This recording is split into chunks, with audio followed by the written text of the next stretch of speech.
I think usually gut feel, when they think, oh, something's not quite right, it's probably too late, because the gut feel is when you start to see the bank balances going down, you start to get a bit stressed and people go, oh my God, I haven't got enough money in the account, or it's kind of too late. It's never too late to pull it back, but at that point you should have already looked at it. But my main thing is when people try to put a plaster over an issue. So I use this analogy. So if you've got a wound and you put a plaster on it, you just hope the wound kind of heals itself, you can take the plaster off. But if there's an infection in the wound and you put a plaster over it, it doesn't matter how many times you put a plaster on top, the infection's still there and likely going to get worse. And this is where I see businesses that might get a quick cash injection. It could be any type of quick loan online and they've done it on their phone. They don't necessarily look at the interest rates. It's just a quick plug of that gap, quick plaster over the issue.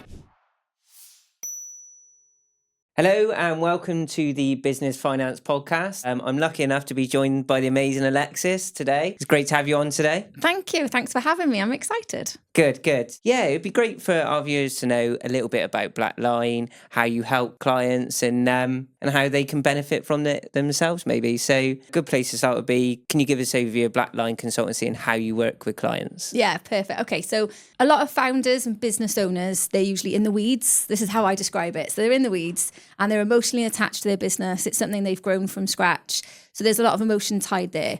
Through our consultancy, we help them go into the helicopter and see things from a more of a strategic perspective. So getting the skeletons out the closet, remove some of the emotion and help them make more strategic decisions in their business so that they can grow, scale, or reach the long-term vision that they want for themselves. That's amazing. Well, that's really interesting actually, because we see that so much ourselves as well. You are right. It's an emotional thing, isn't it, business? Because everyone has a vision, a dream at the start. And it sometimes can be easy to forget that it is a business, isn't it? Oh, 100%. Yeah, and people, when they're emotionally attached to something, if things aren't going quite the way they want to, that's really hard. So people kind of ignore it. They put their head in the sand. They try and just think, oh, it'll be better, without thinking, if this was someone else's business, or if I was sat with a friend, would I be acting like this? Would I make those same decisions that I'm making now, just hoping everything will be okay, rather than sitting down and hang on a second, something doesn't feel right.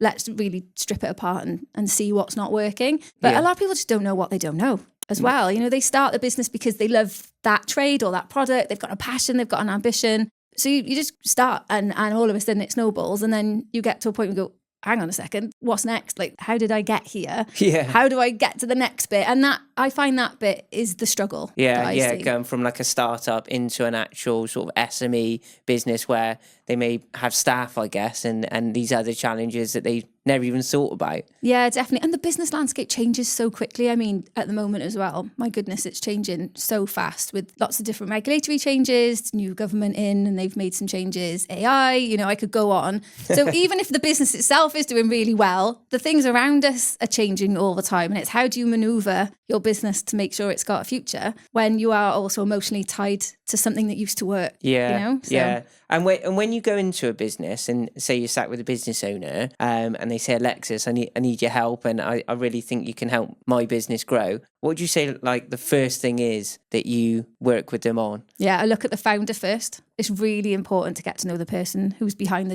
the driving seat, because the business is the vehicle. It's the person in the driving seat that's pushing the business forward. So really getting to know them first, what's driving them, but also what current situation are they in? Industry are they in? What challenges have they already got, or do they think they have? And then trying to work out whether that's true or if it's actually something else. And finances always comes up every single time, every time. Because a lot of people, they start the business for the trade or like the product because they love it. The finances and business operational side is like a default of having a business. It's not why most people start, unless you're like me and I work in finance. But unless somebody's come from a financial background, maybe they've left a financial career, so they've got more financial literacy and knowledge. If they haven't got that, it's kind of winging it most of the time. Yeah, and you hear the phrase a lot, like flying blind, don't you? That they're the best at what they do or the product or service that they provide. But if they don't know the numbers, then I imagine it becomes very challenging very quickly for them. Yeah, definitely. Because I think that finances tells you where the sticking points are. But a lot of people kind of ignore that side of it. They don't want to look at the finances, or they might get someone else to look at the finances and carry on doing what they enjoy. But the finances can be like a jigsaw. So all of the pieces that make up your business, if you look at the finance, it will tell you exactly what's happening, not just what you think is happening. I like it to tell a story. So rather than looking at finances like the devil and something you don't want to look at and you just want to stick your head in the sand, it can be a really strategic way of being able to manage your business. And sometimes it's more insightful, but because people have turned a blind eye to it, they go, I didn't realize my gross profit was so good, or my conversions on my website were really good. And just data. I love data in business as well. Yeah. And have you got any, I'm going to put you on the spot a bit, but have you got any sort of real life examples of clients that you're working with or have worked with in the past that you think that demonstrates like what an amazing job and how good Blackline is and how good you are at what you do really and the benefit it's had for them? Yeah, so we're only 4 months old at the moment, so we don't have a huge amount of case studies. But in my experience, if I talk about that, because that's what I'm bringing to the table anyway, sure, is where we had a business come to us and they were looking to sell their business and they had really amazing offers on the table. They asked us to just do a bit of a financial data check, accuracy, also just some of the pricing and the different marketing strategies that they had. So an overall business MOT, if you like. Unfortunately, so this is a negative way of looking at it. Unfortunately, when we looked at it, some of the gross profit margins weren't as they should have been. It was the opposite in this scenario, but for the investors was a positive thing because they didn't invest in a business that wasn't as healthy on the balance sheet as it should have been. And I'll tell you why, because this is one that always surprises me. Yeah. Is they were selling on TikTok. Wow. So doing absolutely phenomenally on TikTok and had loads of followers, loads of sales. You know, TikTok's a bit like QVC these days,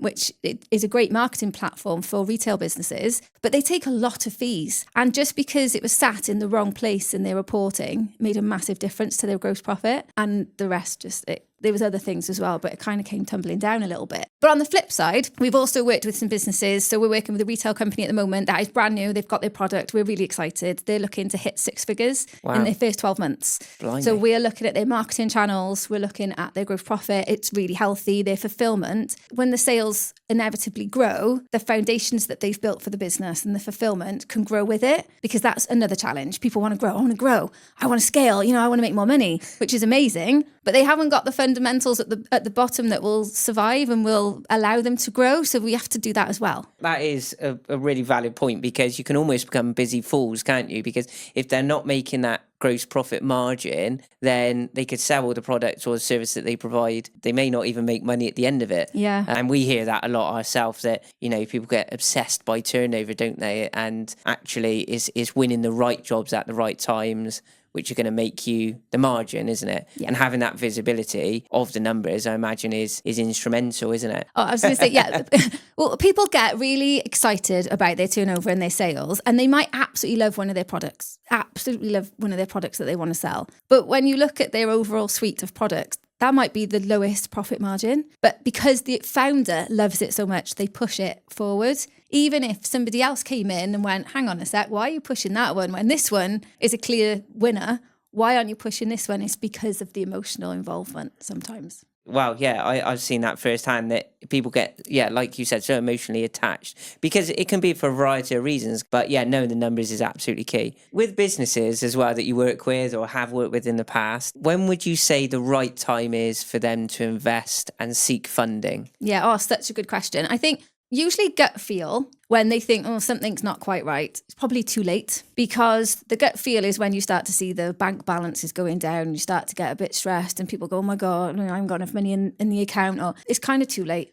It's never too late to pull it back, but at that point you should have already looked at it. But that's easy to say. From my perspective, people are busy, they're running their businesses, time goes really quickly. But my main thing is when people try to put a plaster over an issue. So I use this analogy. So if you've got a wound and you put a plaster on it, you just hope the wound kind of heals itself, you can take the plaster off. But if there's an infection in the wound and you put a plaster over it, it doesn't matter how many times you put a plaster on top, the infection's still there and likely going to get worse. And this is where I see businesses that might get a quick cash injection. It could be any type of quick loan online and they've done it on their phone.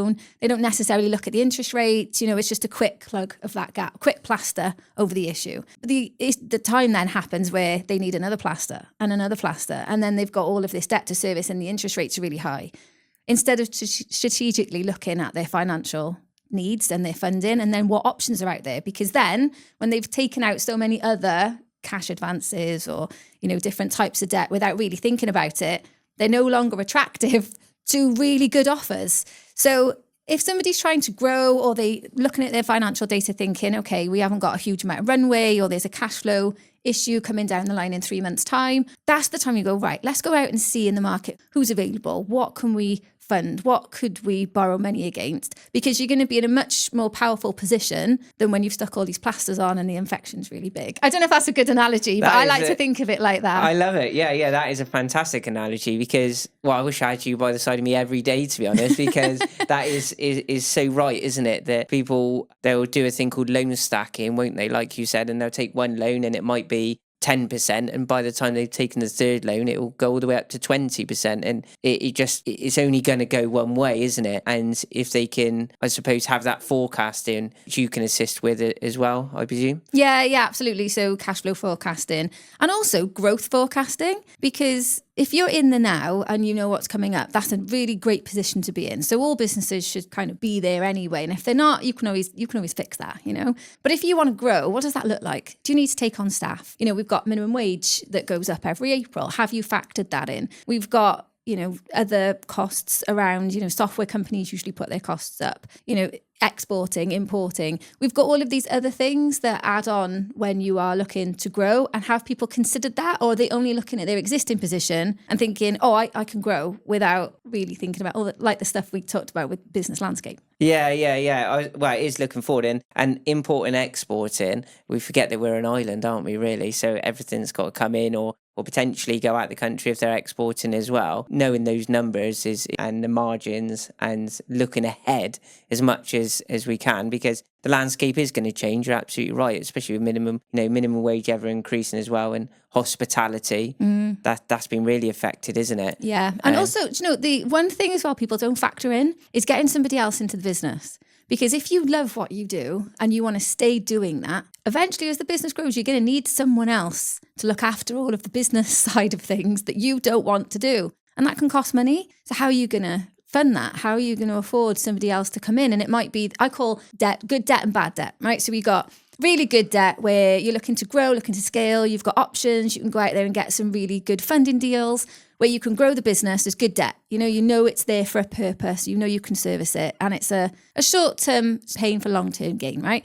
But then you've got bad debt, which is, the plasters, where you're just constantly trying to plug a gap is still an issue. So when founders are looking to grow, I think there's lots of things to factor in, and hospitality's been hit terribly recently, and I'm not sure what the answer is. I haven't got all the answers, but that's why it's good to have someone who can look at it from a helicopter view and really think about what's happening in the economy as well. Yeah, because many business owners are great at what they do, but there's only one of them, or if there's multiple directors, they still have their own roles and responsibilities in the business. And having someone like yourself that can come in externally, can be that support and doesn't have that emotional attachment, and actually can look at everything from a holistic view, can't you? So, and the danger is, like you said, if you go online and you just click away and then hope that's going to be the best solution, you're gambling, aren't you? And you don't want to gamble with your business, really, do you? Especially. Well, yeah, exactly. And I think with marketing, these strategies that people use is to get you to share money, to give you their money. So you've got people out there, I'm a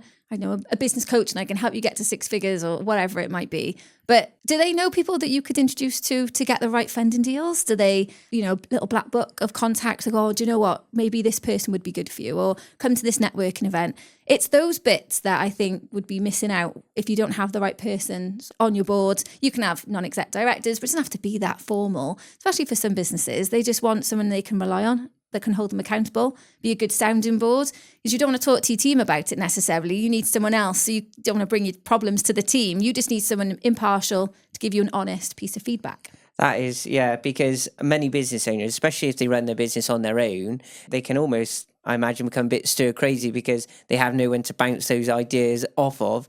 So then you procrastinate over decisions potentially. And then that's a cost in itself, isn't it? Because you don't action what you're going to do, and you don't become accountable. Yeah, it's so important as well, because a lot of people have got a lot of plates that they're spinning, right? Especially founders who are in the business, they're in the weeds, they really love what they're doing, they've got people rely on them, their phones are going, they're working goodness knows how many hours. So have the headspace to be able to come out of that environment and go, okay, hang on, let me just see where we're at. That's hard for some, because to take the time away, you feel like, well, I haven't got any time to take away. And unless somebody else pulls you out for a bit, goes, you're having a meeting and we're going to this place, or it's going to be online, you need to go away from the business, away from it, so you can think clearly. I just think people find that really hard to do for themselves. Yeah, yeah. So, and that leads us on to our final point, Alexis. Who would you say should be reaching out to you, and how can you benefit them? Yeah, I'd say any business owners that are 12 months old, they've done their testing, they know what they're looking to achieve, they're looking to grow or scale, they're willing to put in the work and also be honest and have critical feedback. Because I feel like the most powerful impact that we can have at Blackline is when we're able to discuss it from a business perspective and take the emotion out of it. That's not always easy for everyone, but we try and do it in the nicest way and make sure that we are looked at as a trusted partner for somebody's growth, and not just, a consultant that comes in thinking that we know everything, because we absolutely don't. We want to work with people and work towards their long-term vision, because we like to be the passenger next to the person in the driving seat, sort of being the extra pair of eyes to say, yeah, you're going in the right direction. Yeah, I feel so privileged to have you on the podcast today. You've been amazing. And if some of this resonates with you and you're watching this, feel free to reach out to Alexis at Blackline, or reach out to ourselves, because we can more than happy to put you in touch. I think we'll leave it there for today. And if you felt that this was beneficial for you, please like, share, comment, and we'll see you on the next one.